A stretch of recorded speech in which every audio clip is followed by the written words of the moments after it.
मैंने शौनक आदि ऋषियों को सुनाया था। और वो बोल रहे हैं कि मैं उस सभा में उपस्थित था जहाँ पे सुखदेव गोस्वामी ने परीक्षित महाराज को, समझ में आ रही है बात की? मुश्किल है। ये जो चैप्टर है पूरा सूत गोस्वामी जी बोल रहे हैं। सूत गोस्वामी जी ही श्रीमद् भागवतम को शुरू करते हैं। जो हमारी ये श्रीमद् भागवतम है इसको शुरू भी वही करते हैं, लेकिन फिर वो बताते हैं कि भाई, और राधर उनसे शौनक आदि प्रश्न पूछते हैं कि भाई आपने सुखदेव गोस्वामी के मुंह से सुना है और आपने बहुत अच्छे से श्रवण किया है, आप इनके पुत्र हो, रोमहर्षण के पुत्र हो, आप शास्त्रों में पारंगत हो, इसलिए हमें वो कथा सुनाओ जो सुखदेव गोस्वामी ने परीक्षित महाराज को सुनाई। तो वो सुनाते हैं सारी, उसके बीच में अंदर अंदर छोटी छोटी कथाएं आती हैं, उनका विवरण आता है। यहाँ पे फाइनली सूत गोस्वामी जी कह रहे हैं अब मुझे इस कथा का स्मरण वो आया, मैंने वो सुना दिया जिसे मैंने पहले सुखदेव गोस्वामी के मुख से सुना था। मैं महर्षियों की उस सभा में उपस्थित था। कितने ऋषि थे वहां पर? 80,000 ऋषि मुनि थे वहां पर, और जिन्होंने मृत्यु पर्यंत उपवास पर बैठे राजा परीक्षित से कहते हुए उन्होंने सुना था, मतलब वहां पे उनसे सुना था। नेक्स्ट पढ़िए कोई, नेक्स्ट विजय प्रभु जी 58 का हिंदी पढ़िए।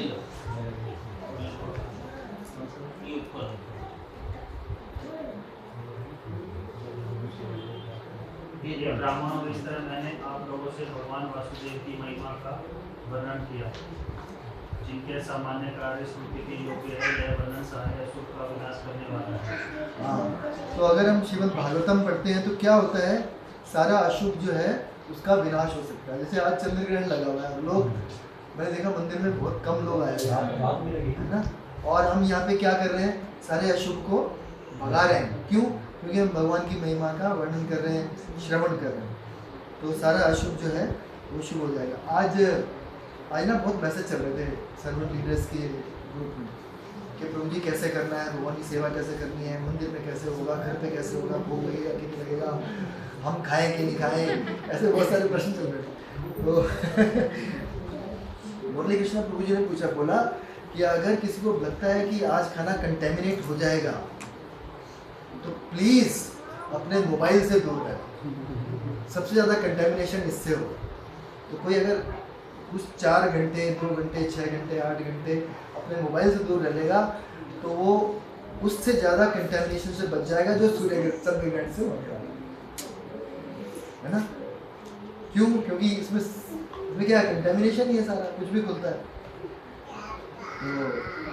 तो और दूसरा क्या कर सकते हैं हम, इसमें श्रीमद् भागवतम खोल के उसको पढ़ सकते हैं, सुन सकते हैं। हाँ, खुला है, 9 बजे तक। मतलब ग्रहण के टाइम पे नॉर्मली हमारे मंदिर में क्या होता है, अंदर सेवा चलती रहती है, बाहर से दरवाज़ा बंद कर देते हैं, क्योंकि लोगों को लगता है कि भाई ये ना अंग्रेज हैं, ये कोई वैदिक उसको नहीं मानते। लेकिन मतलब भगवान की सेवा कभी रुकनी नहीं चाहिए, तो अंदर सेवा चलती रहती है। ग्रहण के समय भी अगर मान लो दिन में ग्रहण लग गया 12 बजे, तो 12 बजे भोग भी लगता है, तो वो लगेगा अंदर, बाहर के कपाट बंद हो जाएंगे, अंदर किसी को दर्शन करने के लिए आने देंगे, क्योंकि लोगों को लग सकता है कि भाई ये वैदिक बातों को मानते नहीं। तो हमारा ध्येय क्या है कि हम भगवान की सेवा को नहीं रोकेंगे, चाहे कुछ भी हो जाए। और भगवान का सूर्य ग्रहण, चंद्र ग्रहण कर क्या सकता है? तो उसी कोई औकात नहीं है अगर हम भगवान के संग में रहेंगे, भगवान के सानिध्य में रहेंगे। यस, कोई पढ़िए नेक्स्ट। दिनेश प्रभु जी आपकी बारी है, अगर आप हिंदी में पढ़ सकते हैं तो। जो व्यक्ति अविचल ध्यान से ग्रंथ को प्रत्येक घंटे के प्रत्येक क्षण निरंतर सुनाता है, तथा जो व्यक्ति एक अथवा आधा श्लोक अथवा एक या आधी ही पंक्ति श्रद्धा भाव से सुनता है, वह अपने को पवित्र बनाते हैं। हरी हरी बोल। हमने तो एक श्लोक पूरा पढ़ा है। जो व्यक्ति अविचल ध्यान से इस ग्रंथ को प्रत्येक घंटे के प्रत्येक क्षण निरंतर सुनाता है, और जो व्यक्ति एक तथा अथवा आधा श्लोक, जैसे कथा होती है ना, तो उसमें तो 1 घंटे में वो बोलते होंगे, लेकिन सुनने वाला क्या करता है, पूरा तो नहीं सुनता है। यहाँ पे छूट दी जाएगी कि भाई ठीक है, आपने पूरा लेक्चर नहीं सुना तो 1 श्लोक सुन लो, 1 श्लोक नहीं सुना तो आधा सुन लो, आधी पंक्ति भी सुन लो। श्रद्धा भाव से अगर सुन लेता है तो वह अपने आप को पवित्र है। नेक्स्ट पढ़िए कोई आगे जी। जो कोई इस भागवत को एकादशी या द्वादशी के दिन सुनता है, उसे निश्चित रूप से दीर्घायु प्राप्त होती है, और जो व्यक्ति उपवास रखते हुए इसे ध्यानपूर्वक सुनाता है, वह सारे पापों के फल से शुद्ध हो जाता है। जो कोई इस भागवत को एकादशी या द्वादशी के दिन सुनता है, उसे निश्चित रूप से दीर्घायु प्राप्त होती है, और जो व्यक्ति उपवास रखते हुए ध्यान से सुनाता है, वह सारे पाप फलों से शुद्ध हो जाता है। तो यहाँ पे मेरे को आइडिया आ रहा था कि हम एकादशी या द्वादशी को कोई ऑनलाइन क्लास रख सकते हैं, जिसमें हम श्रीमद् भागवतम पढ़ेंगे।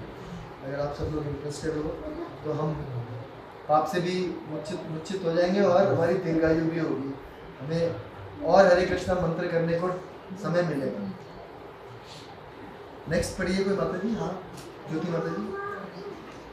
जो व्यक्ति मन को वश में रखता है, जो पुष्कर, मथुरा या द्वारका जैसे पवित्र स्थानों में उपवास रखता है और इस शास्त्र का अध्ययन करता है, वह सारे भय से मुक्त हो जाता है। हाँ, तो हमें अगर कहीं धाम में जाना है तो वहाँ पे क्या करने जाना है, उपवास करने जाना है, शास्त्रों का अध्ययन करने या श्रवण करने जाना है। ठीक है, ऑफ कोर्स हम वहाँ पे जाके लीला स्थलियों का भी दर्शन करते हैं, पर वहाँ पे टिक्की चाट खाने नहीं जाना। Yes next. जो व्यक्ति इस पुराण का कीर्तन करके अथवा इसको सुनकर इसकी स्तुति करते हैं, उन्हें देवता, ऋषि, सिद्ध, पितृ, मनु तथा पृथ्वी के राजा समस्त वंचित वस्तुएं प्रदान करते हैं। अब देखो, ये श्रीमद् भागवतम पढ़ने का फलश्रुति है। अगर हम श्रीमद् भागवतम पढ़ेंगे और सुनाएंगे तो क्या होगा, जो ये इसका कीर्तन करेगा, मतलब लोगों को सुनाएगा और इसका सुनकर इसकी स्तुति करते हैं, उनको क्या है, मतलब जो भगवान की सारी शक्तियाँ हैं, देवता भगवानी शक्तियाँ हैं, वायु, जल, अग्नि, आकाश, पृथ्वी, पितर, सिद्धगण, मनु, मतलब मानव के जो पूर्वज हैं बिल्कुल वो, और पृथ्वी के राजा, मतलब मान लो नरेंद्र मोदी जी, समस्त वांछित वस्तुएं प्रदान करते हैं, इसमें कोई शक नहीं है। तो हमें किसी तरह से अपने आप को एक बनाना पड़ेगा कि हम इसको रेगुलरली पढ़ें और सुनें, सारी सुविधाएं उपलब्ध हो जाएंगी। और मैं देख रहा हूँ भक्तों के जीवन में, मतलब मैं अपने जीवन में भी देख रहा हूँ और भक्तों के जीवन में भी देख रहा हूँ कैसे चेंजेस आ रहे हैं। यस माता जी नेक्स्ट पढ़िए।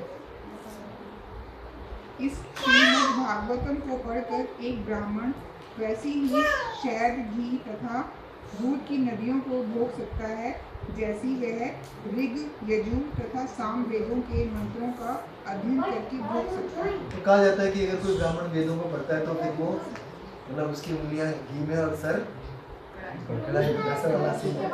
तो वो खाली श्रीमद् भागवतम पढ़ के भी ऐसा कर सकता है, क्योंकि वेदों को पढ़ने के लिए क्या चाहिए, क्वालिफिकेशन चाहिए, केवल ब्राह्मण ही पढ़ सकता है। लेकिन हमारे पास भी अपॉर्चुनिटी है, हम भी अपना उंगलियां और सर सब कढ़ाई में डाल सकते हैं। Okay next. शील प्रभुपाद जी की जय।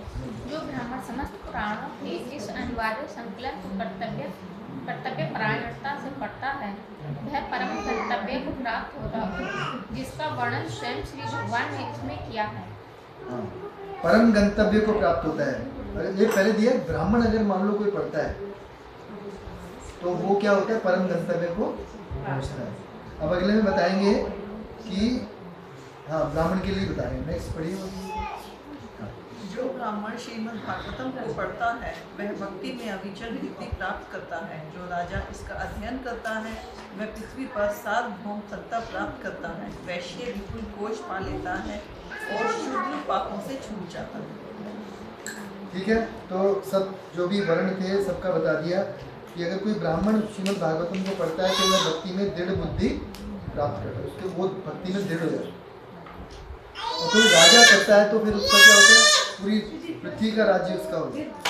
और वैश्य ज़्यादातर जो कोई अगर बिजनेस कर रहा है वो होगा तो क्या करेगा, वो उसको विपुल कोष प्राप्त होगा। जैसे आपको ध्यान है मदन मोहन का हमने अभी प्ले किया था, है ना, माता जी भी बनी थी, तो उससे हमें पता चलता है कि कैसे विपुल कोष प्राप्त हो सकता है। तो क्या हुआ, मदन मोहन जी को सनातन गोस्वामी जी सेवा करते थे और रोज सूखा सूखा खिलाते थे। मदन मोहन जी ने एक दिन बोला, भाई कुछ और, कुछ नमक तो डाल दो कम से कम। तो सनातन गोस्वामी कहते हैं, कल आज तो आप नमक मांग रहे हो, कल को कहोगे घी चाहिए, फिर मेरे को मिठाई चाहिए, मालपुआ चाहिए, मैं यही सब अरेंज करता रहूँगा तो फिर मैं ग्रंथों का रचना कब करूँगा जो उनके चैतन्य महाप्रभु ने कहा। आप देख लो भाई। तो इमीडिएटली एक जो वणिक होता है, जो वैश्य होता है, उसकी जो नाव है वो उसी जगह पे जहाँ पे सनातन गोस्वामी का टीला है, जहाँ पे राधा मदन मोहन के टेम्पल किस किसने देखा, ध्यान है, परिक्रमा मार्ग पे आता है सबसे पहले वही दिखाई देता है। तो नदी वहीं तक आई हुई है आजकल और वहीं तक होती भी थी। तो उसकी नाव जो है वहीं पे फंस गई, उसमें खूब सारा उसका नमक था। भगवान ने क्या मांगा था, नमक, बहुत सारा नमक था। तो भगवान ने खुद से अरेंज कर लिया अपने नमक, और उस वणिक को बहुत सारी मतलब सुविधाएं मिली, और उस वणिक ने फिर पूरा वो मंदिर बनवाया उस वैश्य ने। और कोई चाहता है कि भाई मैं, अगर कोई ये सोचता है कि मैं शूद्र के लेवल पे हूँ तो वो सारे पापों से भी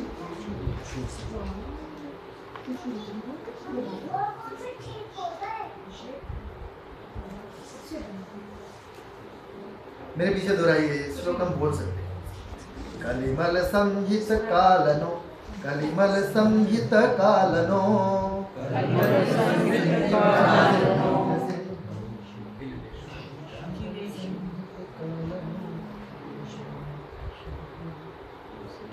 बड़ा अच्छा श्लोक है।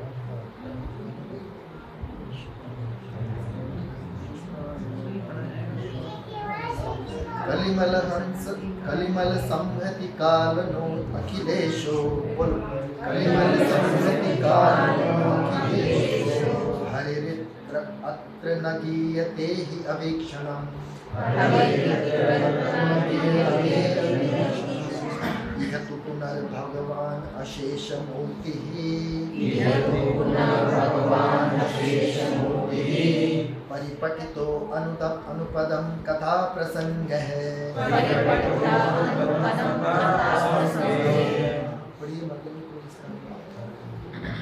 श्री प्रभुपाद जी, सारे जीवों के परम नियंता भगवान श्री हरि कलियुग के संचित पापों का संहार करने वाले हैं। फिर भी अन्य ग्रंथों में उनकी स्तुति नहीं मिलती, किंतु असंख्य साकार व्यक्तिगत विस्तारों के रूप में प्रकट होने वाले पूर्ण पुरुषोत्तम भगवान इस श्रीमद् भागवतम की विविध कथाओं में निरंतर तथा प्रचुरता से वर्णित हुए हैं। तो कह रहे हैं कि और जितने भी ग्रंथ हैं उनमें भगवान की स्तुति उतनी ज़्यादा मात्रा में नहीं है या डायरेक्ट नहीं है।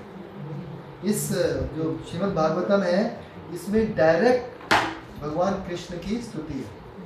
जैसे वेदों में, जैसे इवन अगर हम कहते हैं गर्भ स्तुति होती है ना, आपने सुनी है गर्भ स्तुति, उसमें आती है, कृष्णा बुक में भी आती है। जब भगवान गर्भ में होते हैं तो सारे देवता आके गर्भ स्तुति, या फिर बाद में जो देवताओं वेदों की स्तुति है सबसे लास्ट में। कृष्णा बुक पढ़ी है ना किसी ने, लास्ट में इतना बड़ा चैप्टर बड़ा बोर हो जाते हैं उसको पढ़ के ना, तो मज़ा नहीं आता, क्योंकि वो खाली भगवान की एक्सटर्नल जो भौतिक शक्ति है वो केवल उसी के बारे में बात कर रही है। लेकिन यहाँ पे डायरेक्ट क्या बात हुई है उनकी और भगवान उनके भक्तों की कथाओं का विवरण मिलता है, तो बड़ा रोचक है, बड़ा आनंदमय है ना। जैसे मैंने ये बताया आपको सनातन गोस्वामी का। ऐसे बहुत सारी कहानी, ये तो चलो नहीं है उसमें, लेकिन ऐसी बहुत सारी कहानियाँ हैं उसमें जो हमें वहाँ से प्राप्त होती हैं, सीधा भगवान से रिलेटेड। अब आ जाइए आप नेक्स्ट 13 पे, 13 चैप्टर के 3rd श्लोक है ना।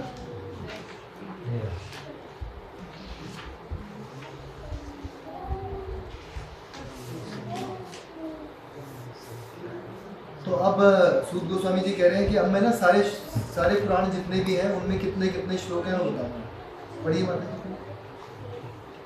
आप मुझे सभी पुराणों की श्लोक संख्या ध्यान से सुनिए, मैं पूछूंगा कौन से श्लोक में। तब इस श्रीमद् भागवतम पुराण के मूल विषय तथा उद्देश्य, इसे भेद में देने की सही विधि, ऐसी भेद देने का महत्व और अंत में इस ग्रंथ को सुनने तथा कहने का महत्व सुनिए। हाँ, तो क्या बताएंगे आप वो हमें कि सभी पुराणों में कितनी संख्या में श्लोक है, और फिर भागवतम के मूल विषय तथा उद्देश्य, मतलब भागवतम का सब्जेक्ट मैटर क्या है और उसका ऑब्जेक्टिव क्या है, और इसे भेंट में देने की सही विधि। अगर मान लो इसे किसी को हम देना हो तो उसकी सही विधि क्या है, और ऐसी भेंट देने का क्या महानता है, क्या होगा उससे, और अंत में इस ग्रंथ के सुनने तथा कीर्तन करने का महात्म्य सुनना।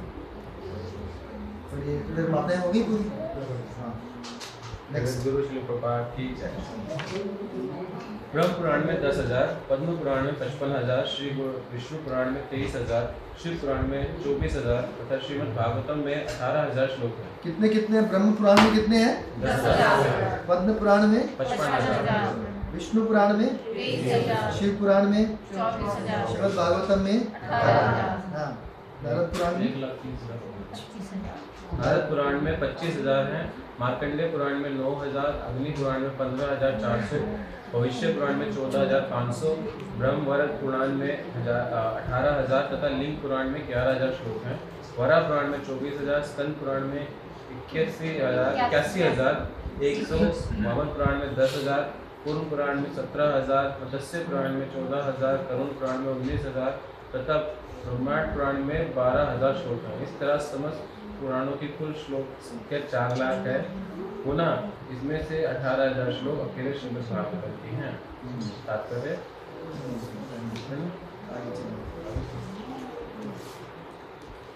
अंडरलाइन कर रहे करना चाहिए। वो तो ना रीडिंग के लिए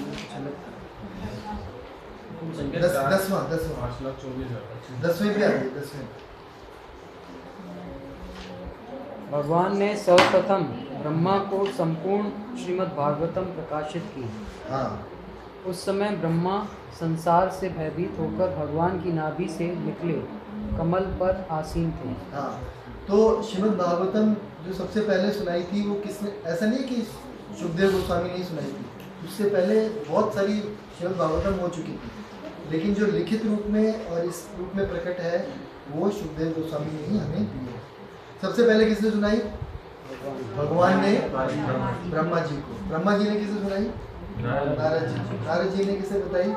व्यासदेव जी को। अच्छा, कोई कह सकता है कि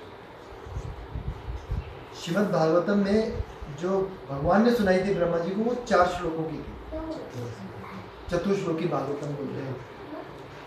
दूसरे स्कंद के 9वें अध्याय के 32, 33, 34, 35, 36 ये 4 श्लोक वो सुनाया था। फिर ब्रह्मा जी ने विस्तार किया, नारद जी को बताया, नारद जी ने विस्तार किया, व्यासदेव जी को बयान किया, व्यासदेव जी ने विस्तार किया, सुखदेव गोस्वामी को बताया, सुखदेव गोस्वामी ने विस्तार किया, परीक्षित महाराज को बताया, उसमें सूत गोस्वामी ने सुना, उन्होंने फिर शौनक आदि ऋषियों को सुनाया, और फिर उन्होंने जाके आजकल हम देखते हैं प्रशांत मुकुंद प्रभु जी का चल रहा होता है भागवतम, वो अपना विस्तार कर रहे हैं। तो जब ब्रह्मा जी नारद जी को सुनाते हैं तो वहाँ पे इंस्ट्रक्शन देते हैं हम नारद जी को कि मैंने तुम्हें भागवत सुना दी जो मेरे को भगवान ने सुनाई, अब तुम्हारा क्या कर्तव्य है कि इसका विस्तार करो। इसका विस्तार करो मतलब कि जो मैंने बताया है उसको इस तरह से लोगों को बताओ ताकि वो समझ सकें। तो उसमें फिर व्याख्याएं करनी पड़ती हैं, है ना, तो इसलिए वो बड़ा हो जाता है। और इसका संरक्षण करो ताकि ये आने वाले समय में लोगों के लिए मिलता रहे। तो हम देखते हैं जगत गुरु श्रील प्रभुपाद ने ये दोनों चीज़ें करी। उन्होंने विस्तार किया, कैसे किया? उन्होंने इसका इंग्लिश में ट्रांसलेशन कर दिया।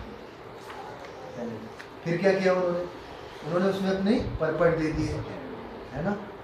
कई बार लगते हैं परपट खत्म ही नहीं हो रहे 8-8 पन्ने। मतलब पहले श्लोक का, श्रीमद् भागवतम का पहले श्लोक का जो परपट है वो 9 पन्नों का है। लगता है कितना विस्तार कर दिया। और फिर उन्होंने संरक्षण कर दिया। ऐसा बताते हैं कि जब भक्तिविनोद ठाकुर जी को चैतन्य चरितमृत चाहिए तो उन्हें 2 साल वेट करना पड़ा था चैतन्य चरितमृत को पाने के लिए। उन्हें मिली नहीं थी ऑथेंटिक कॉपी। हमें कैसे उपलब्ध है? Of the shelf. हम कहें अभी फ़ोन करें और हमारे पास उपलब्ध हो सकते। तो श्रील प्रभुपाद का ये बड़ा योगदान है। ठीक है, 10वां हो गया। 11वां पढ़िए।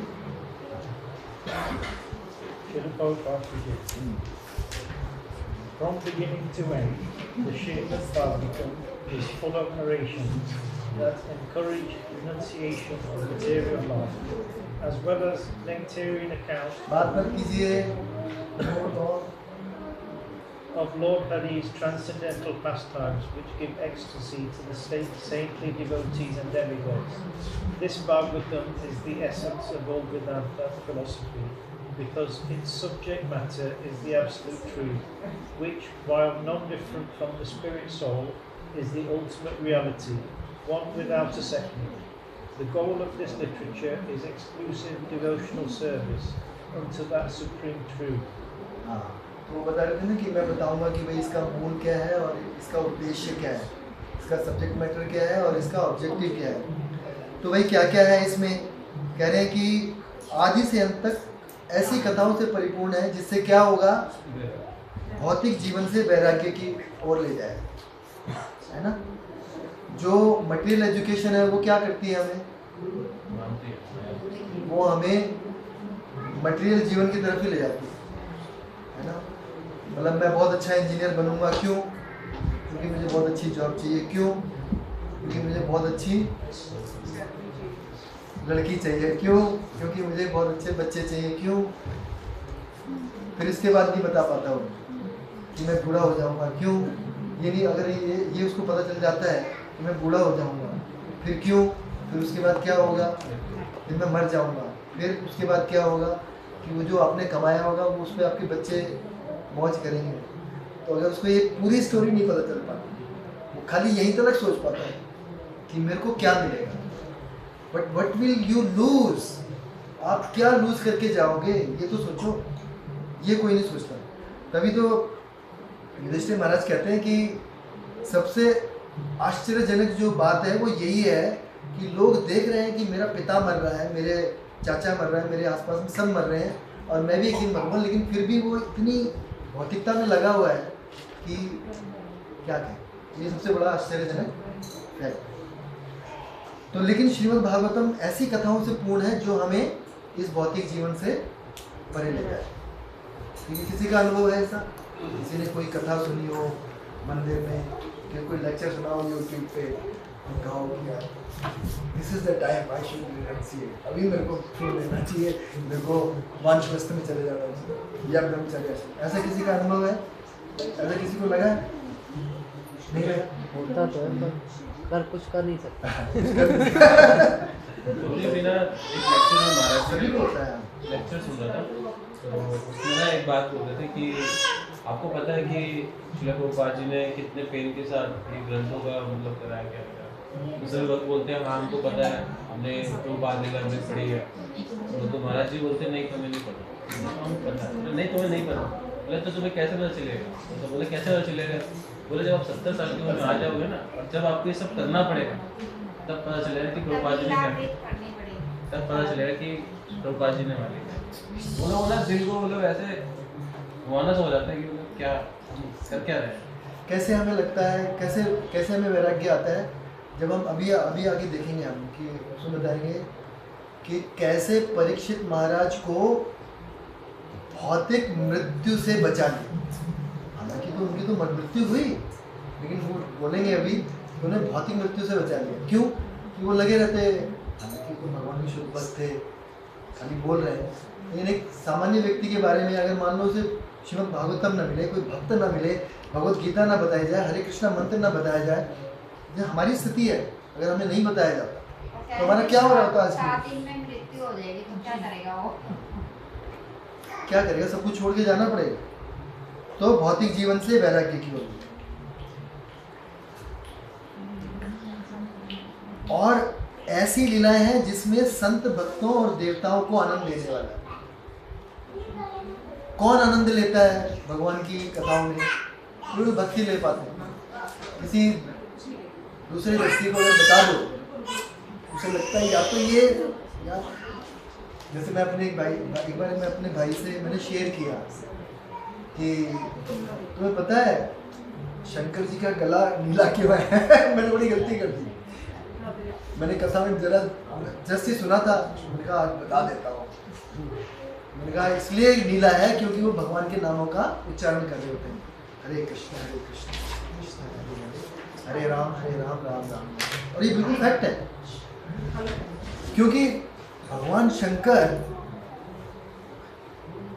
की स्थिति ऐसी है, बताया जाता है कि वो बस भगवान और उनमें कोई अंतर नहीं है। जैसे दूध और दही में कोई अंतर नहीं, बस ये अंतर है कि दूध से दही आ सकता है, कृष्ण से शंकर आ सकते हैं, शंकर से कृष्ण नहीं आ सकते, बस इतना ही।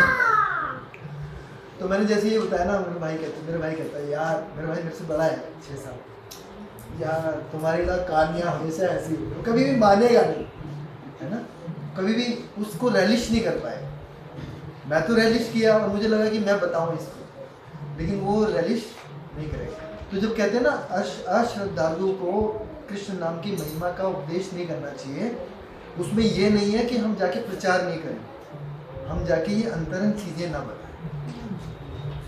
राधा रानी का पास टाइम, गोपियाँ नहीं, उन्हें भगवान की भौतिक शक्तियों के बारे में, कि भगवान ने कैसे गोवर्धन पर्वत उठाया, है ना, कैसे भगवान 16,108 प्राणियों को, कैसे भगवान ने असीमित साड़ियाँ प्रदान कर दी, हम उन्हें ये बता सकते हैं।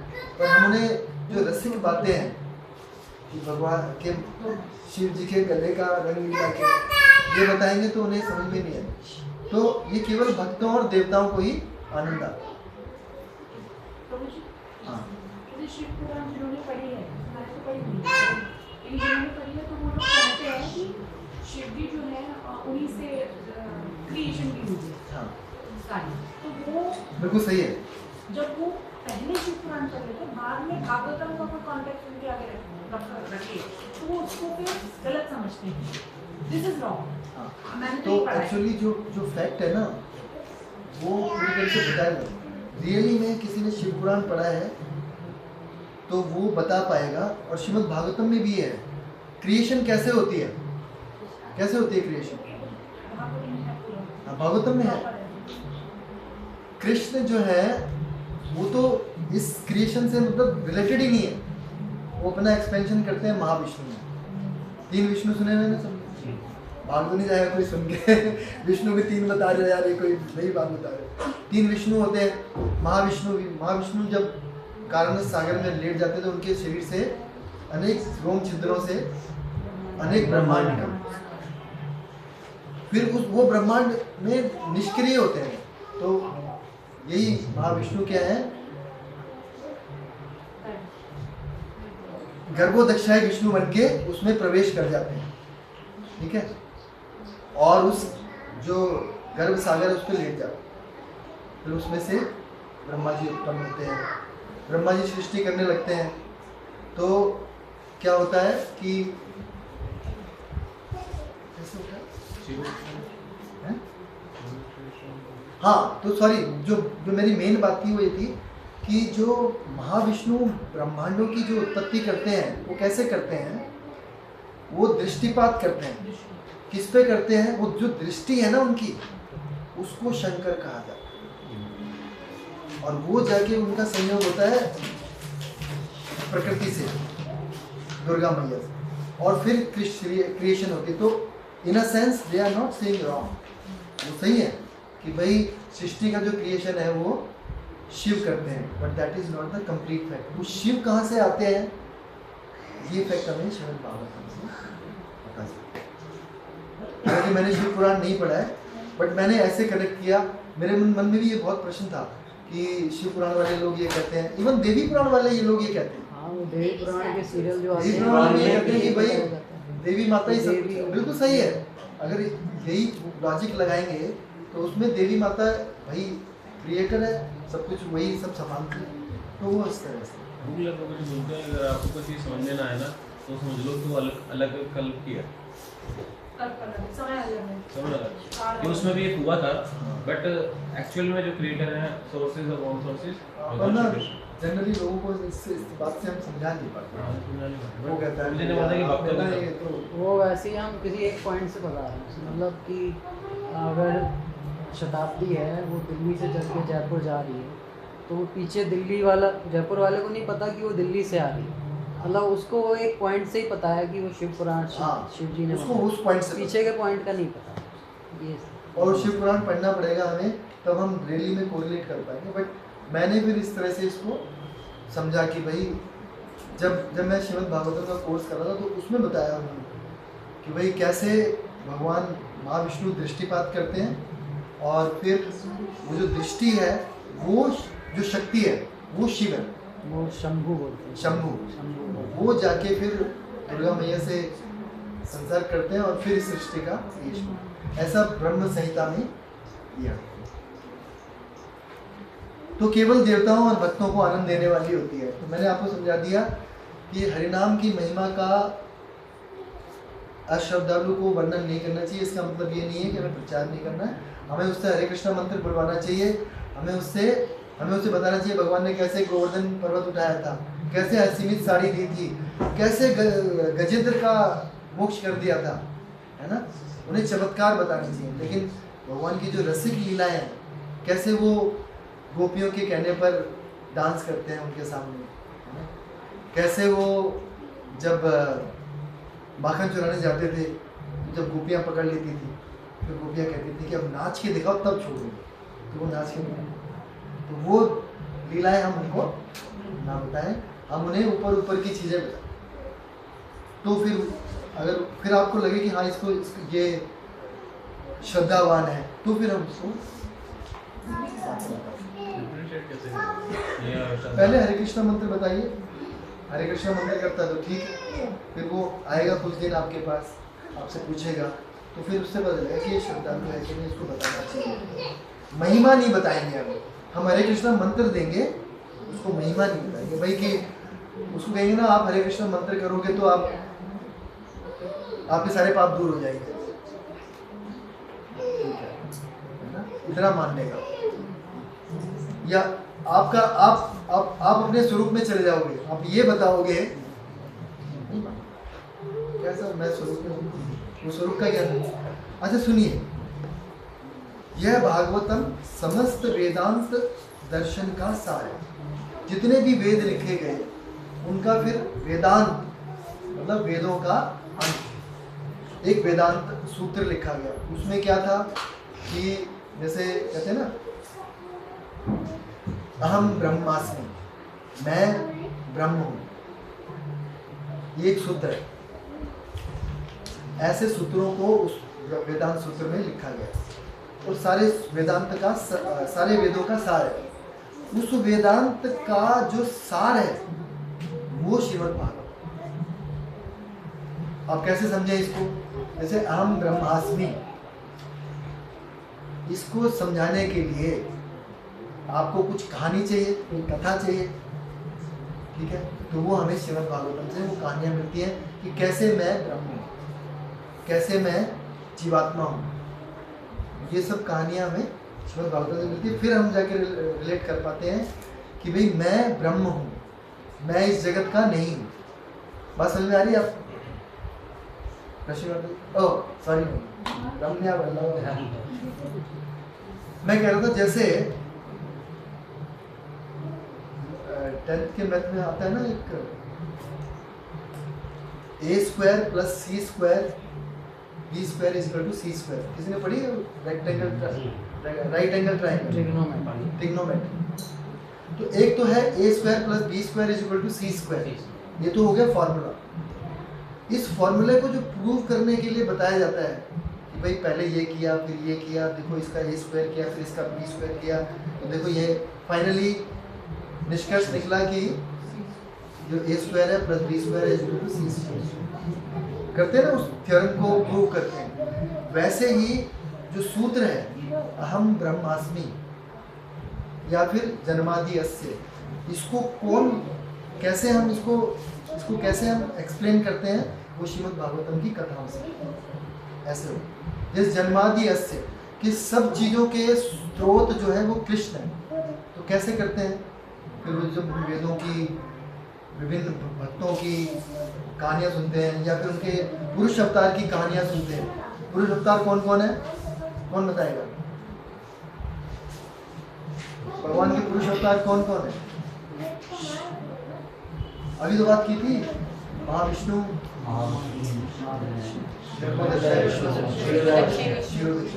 ये भगवान के पुरुष अवतार कहलाते।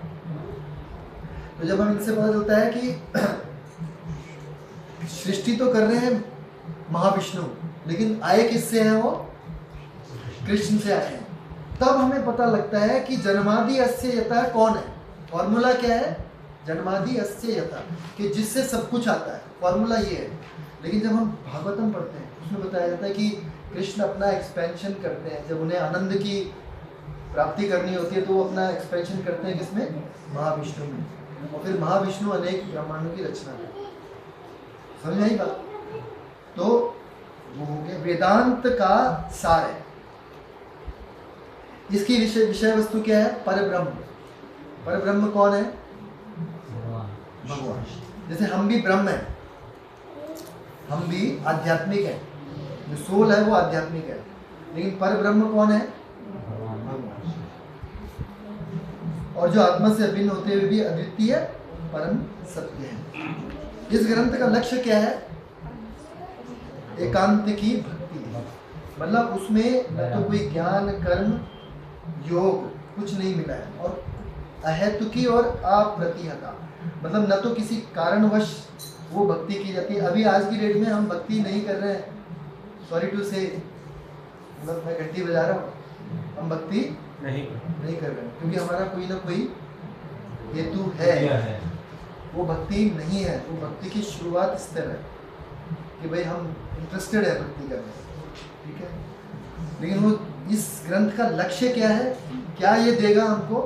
हमको देगा एकांत की भक्ति जिसमें हमारा कोई हेतु नहीं होगा। ये भगवान मेरे बेटे का ये हो जाए, मेरी बेटी की शादी हो जाए, मेरे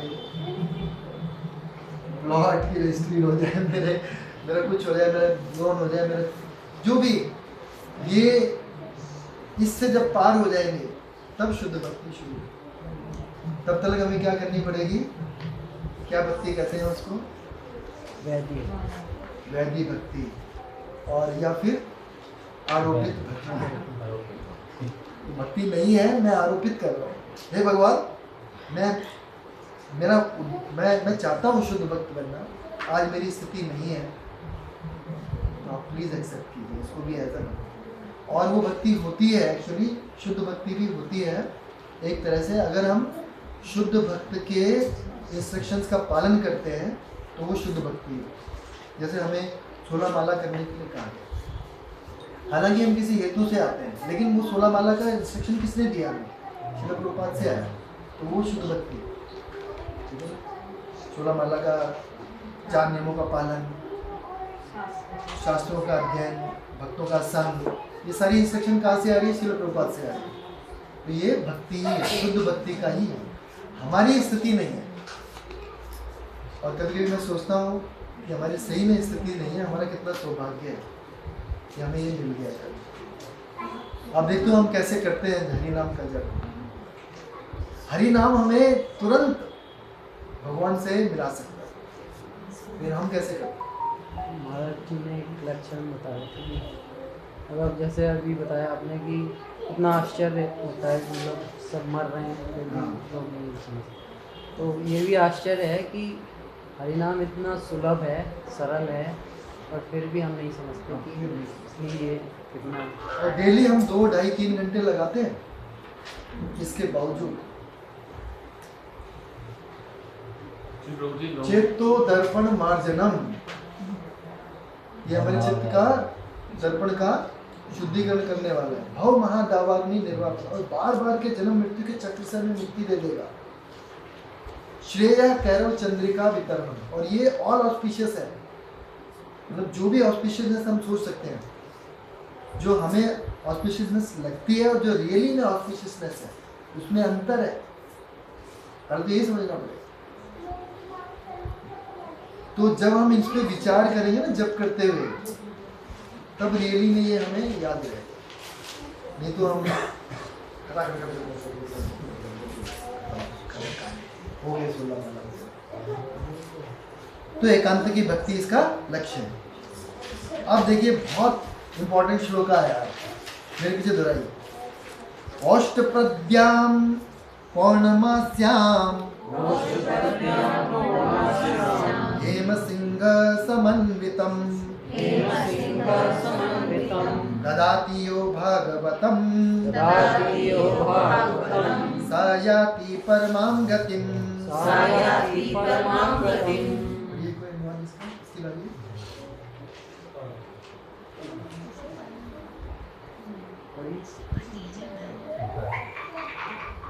13 नंबर। अन्य सारे पुराणों 13वें अध्याय का मैं पढ़ता हूँ। ये कोई व्यक्ति यही है नीचे ये कोई व्यक्ति भाद्र मास की पूर्णमासी को सोने के सिंहासन पर रखकर श्रीमद् भागवत का दान उपहार के रूप में देता है तो उसे परम दिव्य गंतव्य प्राप्त होता है होगा। क्या करना है? श्रीमद् भागवतम को सोने के सिंहासन पे रख के, तो हम सोने के सिंहासन पर नहीं रख सकते, तो कम से कम खाली श्रीमद् भागवतम का दान कर सकते।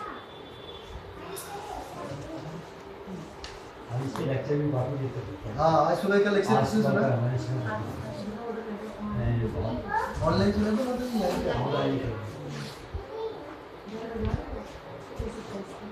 अन्य सारे पुराण तब तक संत भक्तों की सभा में चमकते हैं जब तक अमृत के महासागर श्रीमद् भागवतम को नहीं सुना जाता। जैसे क्या हुआ, मैंने बताया ना, सूत गोस्वामी जी ने शौनक आदि ऋषियों को सुनाए थे। तो जब तक सूत गोस्वामी जी नहीं आए तब तक शौनक आदि ऋषि क्या कर रहे थे? ये भी तो एक प्रश्न है ना। सूत गोस्वामी जी जब तक नहीं आए तब तक वो क्या कर रहे थे? तब तक वो यज्ञ कर रहे थे। और वो कहते हैं बाद में, श्रीमद् भागवतम में आता है कि हे सूत गोस्वामी, जब तक आप नहीं आए तब तक केवल इन यज्ञों को धुएं से हमारा मुंह ही काला हुआ, हमें कुछ आनंद की प्राप्ति नहीं हुई।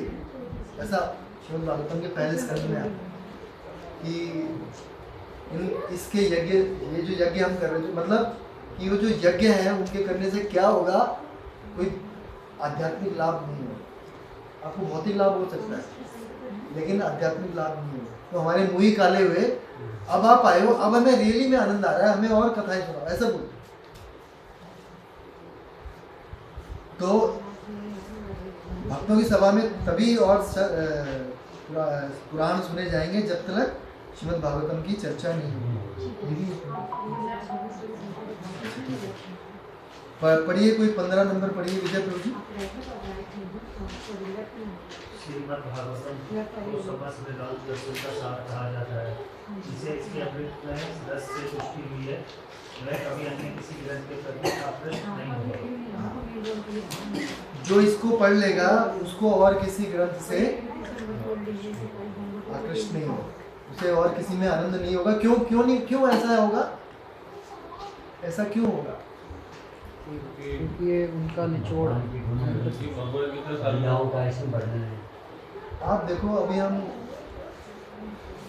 नरसिंह अवतार पिक्चर देखने गए, उसका हीरो कौन है? नरसिंह भगवान है, प्रहलाद महाराज? प्रहलाद महाराज। आपको ध्यान है, एक सीन था, उनको अच्छे से ध्यान है। उनके दोस्त उनको पूछते हैं कि आपके पिताजी आपको ना बार बार मारने की कोशिश करते हैं और तुम बच जाते हो। अब की बार अगर मान लो नहीं बचाया तो क्या करेंगे, क्या करोगे? वो मेरे को अच्छे से ध्यान, नहीं बचाया तो नहीं बचाया, ऐसे बोलते हो। लाल महाराज कहते नहीं बचाया तो नहीं बचाया। और हमें क्या लगता है क्यों नहीं बचाया, क्यों नहीं बचाया, हमें बचाना चाहिए। तो मतलब किस बात पे आए थे, बात क्या कर रहे थे? मतलब हमको भागवतम आकृष्ट करती है, आकृष्ट करती है। 15 का वेदांत दर्शन का सार है। आकृष्ट क्यों करती है? कनेक्शन है, आकृष्ट क्यों? हाँ, आकृष्ट क्यों करती है? क्यों? क्योंकि इसमें भगवान का भक्तों के साथ में आदान प्रदान है।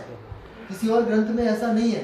जैसे देवी पुराण सुनोगे, देवी पुराण में क्या है, देवी ने क्या किया, देवी क्या एक्स्ट्रा ऑर्डिनरी कर सकती है। जैसा कि अगर हम भगवान के परमात्मा फीचर के बारे में बात करें तो वो अणु से अणु में भी रह सकते हैं, हृदय में रहते हैं, है ना। अंगुष्ठ मात्र थे, उनके हाथ में गदा था।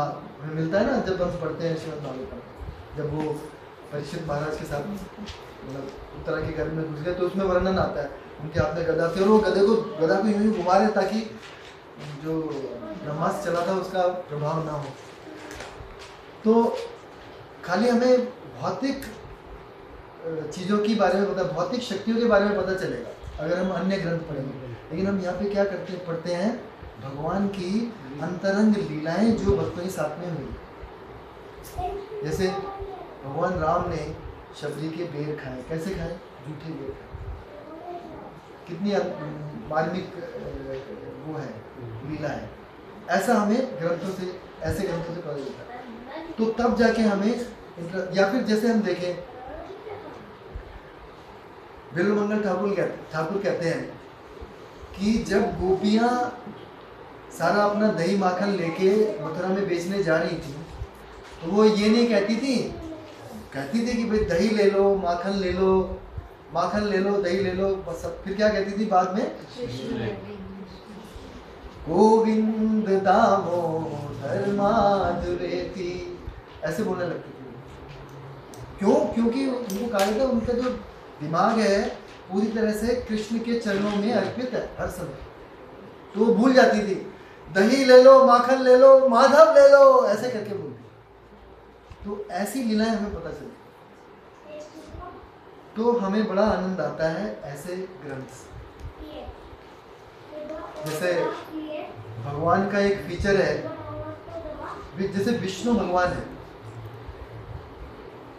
भगवान विष्णु को कोई नाचने के लिए नहीं बोल सकता, है ना।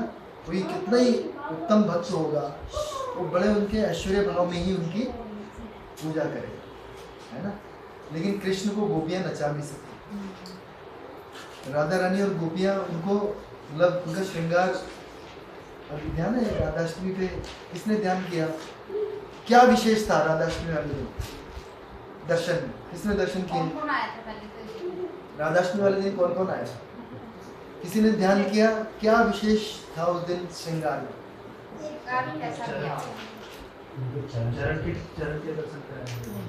नहीं बहुत दिनों से बंद है, अब नहीं होती। जो आया था और जिसने ऑब्जर्व किया वो बताए।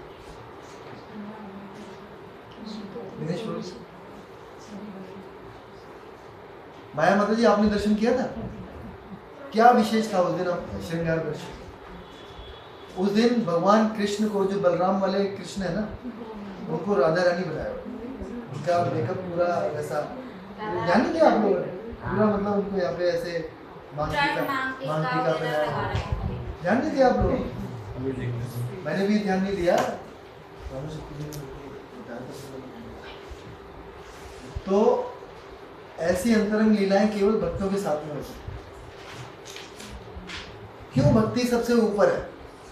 क्यों भक्ति योग सबसे ऊपर है?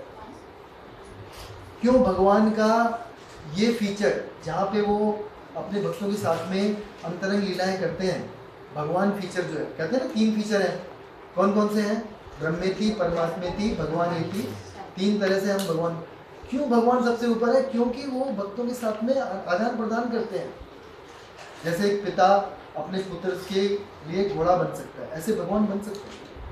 हो सकता है कि कोई सखा उनसे कहे कि भैया अब यहाँ से वहाँ तक मुझे अपनी पीठ पे बिठा के ले जाओ, तो विष्णु को कोई नहीं बोल पाएगा, लेकिन कृष्ण करते हैं। तो इसलिए इसमें बड़ी रसिक लीलाएं हैं, इसलिए हमें इनके प्रति आनंद आता है। ये दोहराइए मेरे पीछे, ये श्रीमद् भागवतम की महिमा है। निम्न गानाम यथा गंगा, देवानामच्युतो यथा, वैष्णवानां यथा शंभु, पुराणानामिदं तथा। किसकी बारी है? पढ़िए। 16वां किसकी बारी है?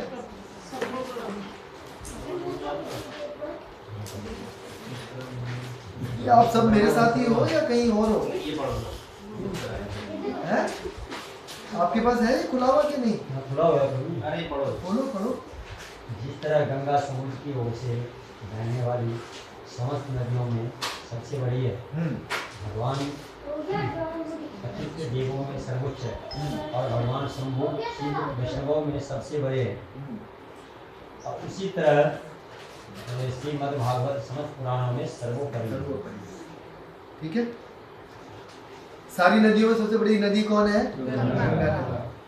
और जिस तरह से सारे देवताओं में कौन? अच्युत, जो भगवान कृष्ण है वो है। और वैष्णवों में सबसे उच्च स्थिति किसकी है? शिव जी। उसी तरह सभी पुराणों में कितने पुराण हैं हमारे? 18 पुराण। तो उसमें सबसे श्रीमद् भागवतम सबसे सर्वोपरि है। 17वें का वो पढ़ दीजिए, अनुवाद पढ़ दीजिए। नेक्स्ट किसकी बारी है? हाँ, रजनीश ये ब्राह्मणों, जिस तरह पवित्र नदी स्थानों में कार्तिक नदी अद्वितीय है, उसी तरह समस्त पुराणों में श्रीमद् भागवतम सर्वश्रेष्ठ है। ठीक है, जैसे काशी में क्या, काशी का क्या महत्व है? काशी का क्या महत्व है? वाराणसी का क्या महत्व है? काशी विश्वनाथ मंदिर है, पर वहाँ पे काशी विश्वनाथ मंदिर तो है, क्यों लोग वहाँ पे मरने जाते हैं? क्या भगवान शंकर उनके मुंह में, उनके कान में हरे कृष्णा कहते हैं। पता है ना आपको? काशी में मरने का लाभ ये होता है कि भगवान शिव स्वयं जाके उसके कान में हरे कृष्णा बोलते, इसलिए लोग वहाँ पे जाके मरना चाहते हैं। तो सबसे वही, अगर वैष्णवा नाम यथा शंभु, वही आपके कान में अगर हरे कृष्णा बोल देंगे तो कौन वो आपको धाम जाने से रोके? कोई नहीं रोके। तो काशी अपने आप में बहुत इम्पोर्टेंट हुई हमारे लिए। तो कह रहे हैं उसी तरह से जो श्रीमद् भागवतम है वो भी सर्वश्रेष्ठ है। क्यों? क्योंकि अगर वो पढ़ लेंगे, वो सुन लेंगे तो वही लाभ प्राप्त हो जाएगा जो काशी में।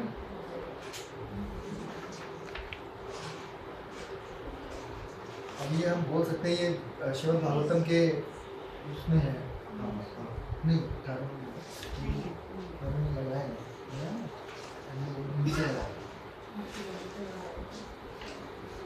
ये थोड़ा सा अलग मीटर है, लेकिन आपको आनंद आएगा। किसने, अच्छा हमने वो किया था ना षड गोस्वामी अष्टकम, उसी की तरह से इसको बोला। किसी ने करा उसको याद करने की कोशिश करी? माता जी ने करी थी, है ना? कर लिए थे मतलब सारे याद। उसको कैसे बोलते हैं? कृष्ण कीर्तन गान नर्तन परो, प्रेमामृतांबो निधि, धीरा धीर जना प्रिय प्रिय करो, निर्मत्सरो पूजितो, श्री चैतन्य कृपांबरो भुविभुवो, धारावहं तारको, वंदे रूप सनातनो रघुयुगो, श्री जीव गोपाल को। उसी मीटर में हम इसको भी बोलेंगे। श्रीमद्भागवतं पुराणममलं यद्वैष्णवानां प्रियं। श्रीमद्भागवतं पुराणममलं यद्वैष्णवानां प्रियं यस्मिन् पारं हंस्यमेकमलं ज्ञानं परं गीयते।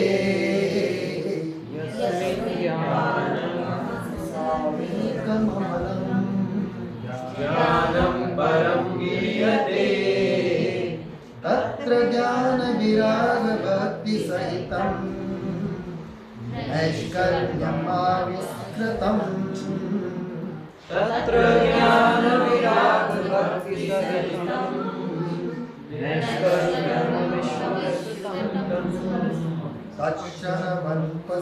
तत्क्षणवन् सुपठन् विचारण परो भक्त्या विमुच्ये नरः। तत्क्षणं सुपठन् विचारण परो भक्त्या विमुच्यते नरः। हाँ, तो जो श्रीमद् भागवतम पढ़ेगा क्या क्या है ऐसा इसमें, पढ़िए इसका ज्योति माता जी। श्रीमद् भागवतम निर्मल पुराण है। ये वैष्णवों को अत्यंत प्रिय है क्योंकि ये परमहंसों के शुद्ध तथा सर्वोच्च ज्ञान का वर्णन करने वाला है। यह श्रीमद् भागवतम समस्त भौतिक कर्म से छूटने के साधन के साथ ही दिव्य ज्ञान, वैराग्य तथा भक्ति की विधियों को प्रकाशित करता है। जो कोई भी श्रीमद् भागवतम को गंभीरतापूर्वक समझने का प्रयास करता है, जो समुचित ढंग से श्रवण करता है और भक्तिपूर्वक उसे कहता है, वह पूर्ण रूप से मुक्त हो जाता है। क्या लाभ है? तो ये किसके लिए है? किसके लिए है ये? वैष्णवों को अत्यंत प्रिय है। तो हमने इसके लिए डिस्कस कर लिया क्यों प्रिय है, क्योंकि उसमें भगवान से अंतरंग संबंध का पता लगता है, क्योंकि यह परमहंसों के शुद्ध तथा सर्वोच्च ज्ञान का वर्णन करने वाला है। और यह भागवत समस्त भौतिक कर्म से छूटने के साधन के साथ ही दिव्य ज्ञान, वैराग्य तथा भक्ति की विधियों को प्रकाशित करता है। कैसे करता है? भक्ति की विधियों को प्रकाशित कैसे करता है? जैसे प्रहलाद महाराज कहते हैं ना, भक्ति की 9 विधियां हैं। क्या क्या है? श्रवणम, कीर्तनम, विष्णु स्मरणम, पाद सेवनम,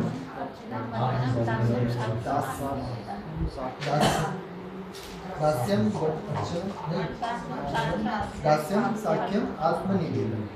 तो 9 भक्ति के साधन, ऐसा हमें इससे पता लगता है।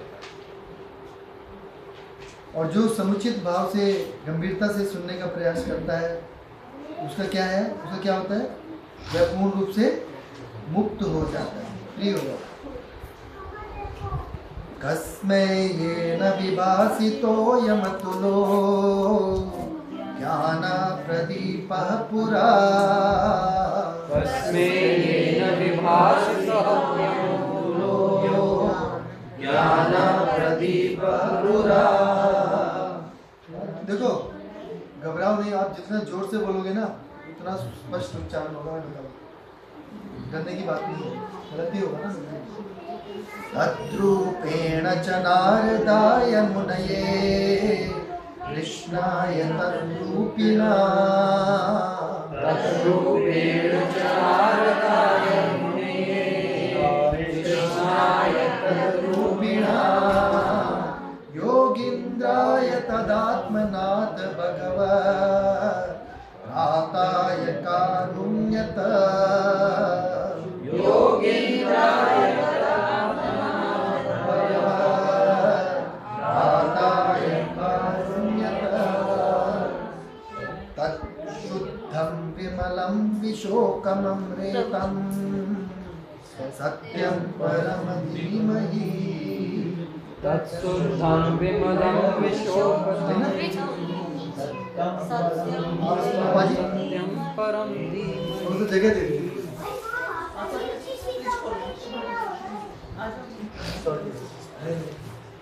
सॉरी, तो हमने अधिकार जमाया हुआ है, ये तो भगवान की सेवा का ही स्थल है।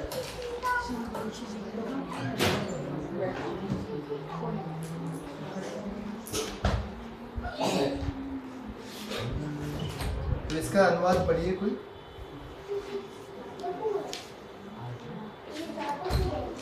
इसकी बारे में श्री प्रभुपाद की जय।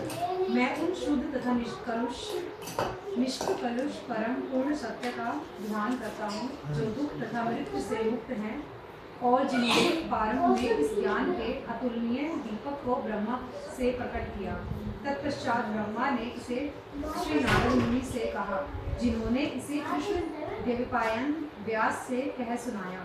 श्री व्यासदेव ने इस श्रीमद् भागवतम को मुनियों में सर्वोपरि श्री शुकदेव गोस्वामी को बतलाया, जिन्होंने कृपा करके इसे महाराज परीक्षित से कहा। ठीक है, कौन बताएगा ये सारी लीनिएज कैसे कैसे आई?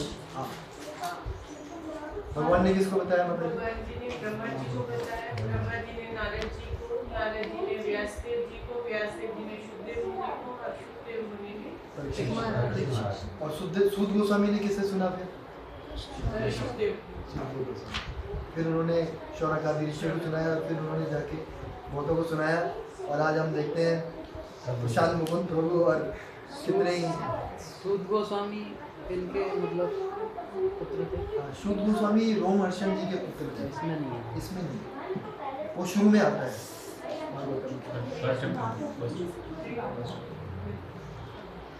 उनकी भी बड़ी अच्छी स्टोरी है सूत गोस्वामी। अच्छा, 20वें का अनुवाद पढ़िए कोई। इसकी बारी है। हम सर्व व्यापक साक्षी पूर्ण पुरुषोत्तम भगवान वासुदेव को नमस्कार करते हैं, जिन्होंने कृपा करके ब्रह्मा को यह विज्ञान तब बतलाया जब वह उत्सुकता पूर्वक मोक्ष चाह रहे थे।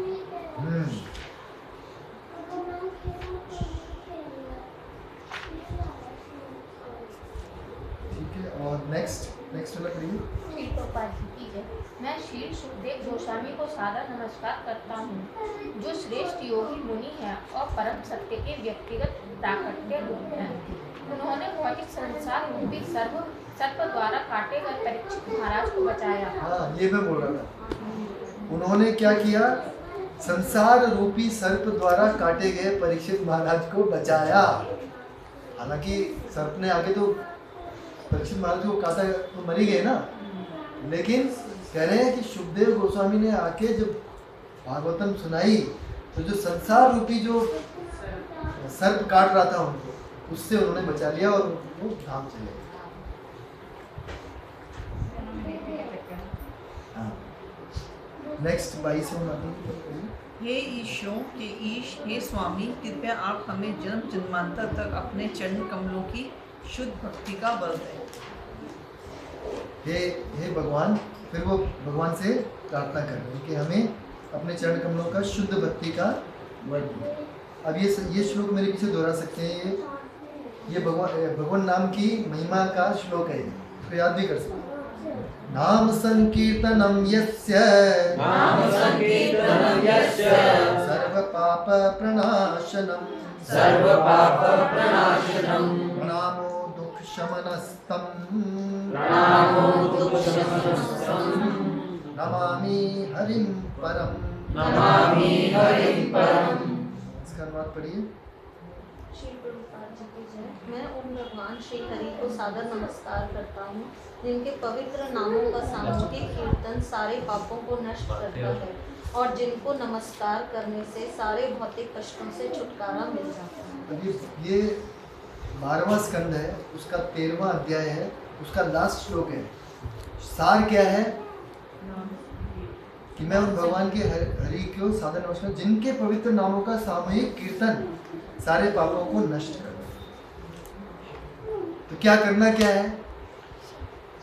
संकीर्तन करना है ना। जाके हमें संकीर्तन करना है लोगों के बीच। कौन कौन तैयार है बताइए? कितने दिनों से हमने नहीं किया है? और टाइम से सालों से। साल भर तो नहीं, अभी 6 महीने हुआ वो छोड़ा। मार्च अप्रैल में तो कर रहे थे हम, उसके बाद ही तो नहीं करा। तो संकीर्तन के लिए तैयार है सब? क्यों? क्योंकि ये सारे पापों से हमें, जिससे अगले वाला और अच्छा, और नमस्कार करने से सारे मोटे कष्ट से, नमस्कार करने से ये बहुत इम्पोर्टेंट। संकीर्तन वीक भी चल रहा है, संकीर्तन वीक भी चल रहा है, तो संकीर्तन भी कर सकते हैं। और ये जो आज भक्त पूर्णिमा है, इसमें भागवतम गिफ्ट करने का भी मतलब वो रहता है कि भाई हमें कुछ गिफ्ट करना चाहिए। तो अगर हम मान लो इंडिविजुअली नहीं कर सकते तो हम कलेक्टिवली तो कर सकते हैं, तो वो भी कर सकते हैं। कोई अगर इंडिविजुअली कर सकता तो किसी को पता है कितना प्राइस है उसका? 6500 हिंदी का 6500 रुपये है। तो कोई अगर इंडिविजुअली कर सकता है। आज कौन कौन गया था सुबह? किसी ने प्लेज किया है? कोई गया था? किसी ने प्लेज नहीं किया ना? आपने भी नहीं किया? मतलब आप लोग तो करते ही हो। तो हम कुछ आज के दिन प्लेज कर सकते हैं। जैसे प्रभु जी ने आज ही किया, मैं भी मतलब ये सोच रहा था कि आज ही करूँगा। तो जैसे एकादशी होती है या फिर ऐसा कोई दिन होता है, अक्षय तृतीया होती है, उस पर जरूर हमें कुछ दान करना चाहिए। तो आज हमारे पास अपॉर्चुनिटी है कि हम कोई कुछ श्रीमद् भागवतम कुछ प्लेज करें। मैं सोच रहा था कि एक तो हम अपने पूरे भक्ति रिक्शा से कर ही लें। क्यों प्रभु जी, क्या कहते हो? हैं? और इसमें मतलब अगर हम कितने 20-22 लोग हैं तो कितने रुपये आएंगे? 7,000 रुपये, 3,500 रुपये, 6,990 6 से 6,000 कितने आएंगे? 350 रुपये पर हेड। तो 350 रुपये पर हेड आएगा अगर एक करेंगे तो। बाकी अगर कोई इंडिविजुअली करना चाहता है तो वो भी कर सकते हैं। अच्छा, वो करेंगे। और आप में से सबके पास श्रीमद् भागवतम है? किसके पास नहीं है? आपके पास नहीं है? आपके पास? और किसके पास नहीं है? और किसके पास नहीं है? सबके पास है फिर? और सबके, तो फिर आपको ले लेनी चाहिए। और इसको ना आप ऐसे नहीं एक साथ देने हैं पैसे, ऐसे भी नहीं। आप 500-700 1000 रुपये